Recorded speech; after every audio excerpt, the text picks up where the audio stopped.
Alors, parlons de quoi ça a l'air un contrat à terme. Donc, il y a évidemment toutes sortes de contrats à terme, les forwards, les futures, les options, donc qu'on appelle les calls et les puts, etc.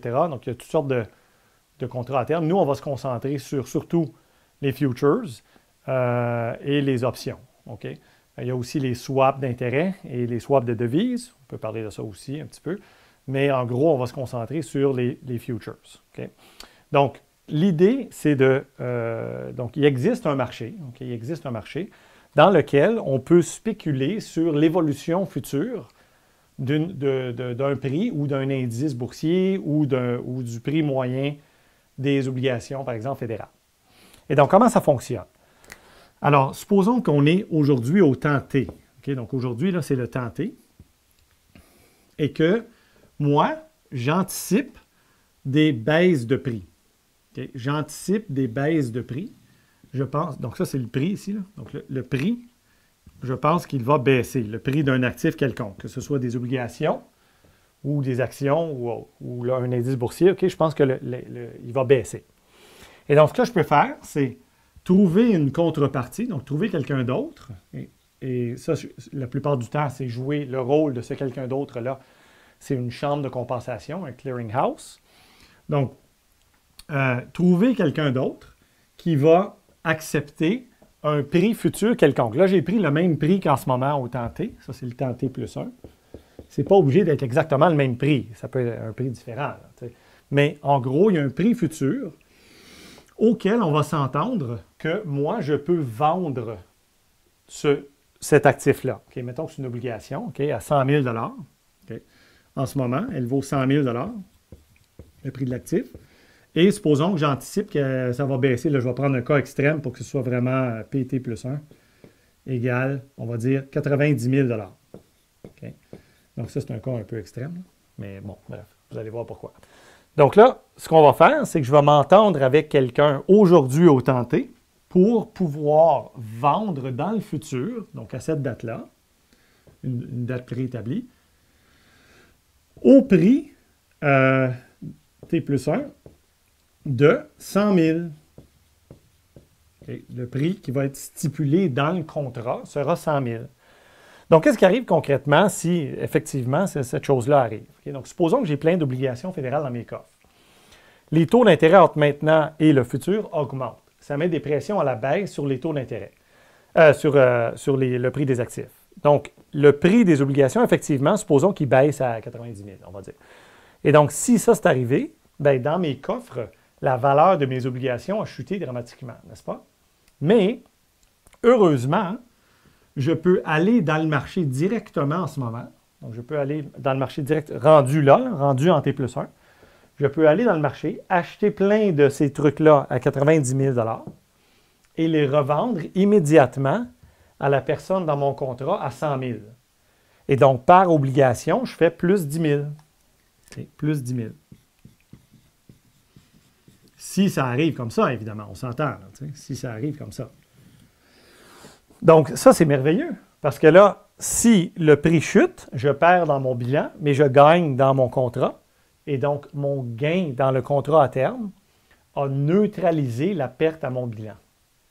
OK? Et donc, c'est ça l'idée fondamentale. L'idée fondamentale, c'est que tu gagnes dans les marchés à terme ce que tu penses perdre dans ton bilan. Okay?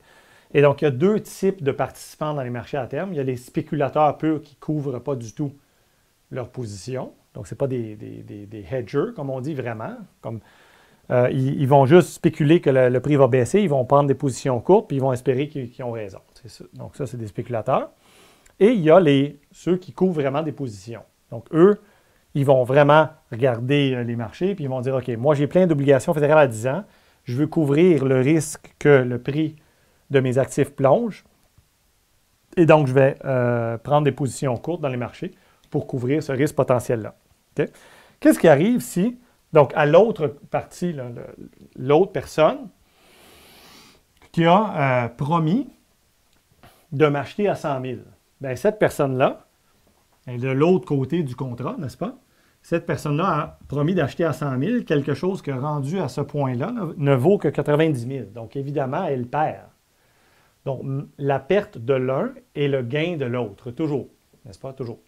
Et donc, dans ce cas-ci, j'ai fait un exemple où, moi, au temps T, je prends une position courte, c'est-à-dire je vends à terme. Je vends quelque chose dans le futur à un prix préétabli. Okay? Le prix du contrat. Okay? Et donc, je suis en position courte. On appelle ça comme ça, short. Okay? Donc, je suis short, je suis en position courte. Je prends une position courte, je spécule ou je couvre une position basée sur l'anticipation ou la crainte d'une baisse de prix. Okay? Donc, ça, c'est une position courte dans les marchés à terme. Quand tu anticipes une baisse de prix ou tu crains une baisse de prix et tu vends à terme dans le futur. Okay? Maintenant, je pourrais aussi prendre une position longue et me dire, OK, qu'est-ce qui arrive si le prix plutôt s'en va à, donc je ne sais pas moi, à 110 000, on va dire.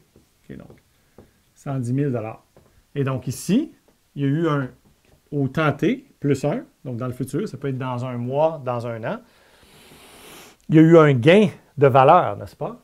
Donc, si j'ai pris une position courte, là, je suis foutu par contre, parce que lorsque je vais actualiser, donc quand je vais arriver au temps T plus 1, là, je vais devoir vendre à la personne de mon contrat 100 000, quelque chose que je pourrais vendre 110 000 dans le marché.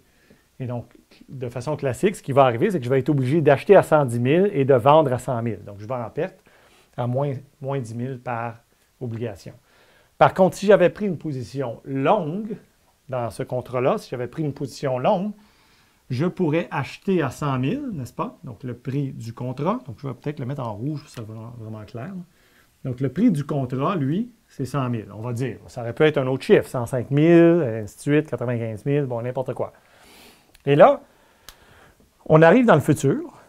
Je peux exercer ça. Si je suis en position longue, c'est-à-dire j'achète à terme, bien, je peux acheter à la personne de mon contrat 100 000 et revendre immédiatement 110 000 dans le marché. Et donc, je fais plus 10 000 si je suis en position longue. Autrement dit, la partie qui est en position longue gagne si le prix augmente par-dessus le prix spécifié et perd si ça baisse en bas du prix spécifié. La position courte, c'est évidemment le miroir de ça. C'est-à-dire que la position courte, si le prix baisse en bas du prix spécifié, la position courte gagne. Et si le prix augmente par-dessus le prix spécifié, la position courte perd. Et donc, avec les marchés à terme, on peut couvrir un bilan. Parce que si j'ai plein d'obligations à 10 ans puis que j'ai peur d'une baisse de prix à cause d'une hausse potentielle de taux d'intérêt, par exemple, donc une baisse de prix d'actifs financiers, donc d'obligations, parce que j'anticipe des hausses de taux d'intérêt, pas de problème, je prends des positions courtes sur les obligations et ça couvre ce risque-là. S&P 500, donc indice boursier, par exemple, j'ai plein d'actions, mettons, du S&P 500, de l'indice, dans mes coffres, par exemple. J'ai peur d'une baisse de valeur des actions et donc je prends une position courte sur S&P 500. Donc, si le prix des actions plonge, je perds dans mon bilan, mais je gagne sur les marchés à terme, donc je neutralise la perte et je gagne quand même les dividendes, par exemple, ces choses-là. La même chose pour les paiements de coupons là, des obligations. OK? Et donc, voilà pour en gros le fonctionnement d'un contrat à terme et l'idée fondamentale de couvrir. Et c'est la même chose pour les devises. Donc, pour les devises, si tu penses que la devise que tu détiens en ce moment dans tes coffres va perdre de la valeur, tu prends une position courte, etc. Si tu penses qu'elle va prendre de la valeur, tu prends une position longue. OK? Donc, voilà pour l'idée générale d'un contrat à terme, des parties dans les contrats à terme, puis de comment couvrir un bilan en général. OK?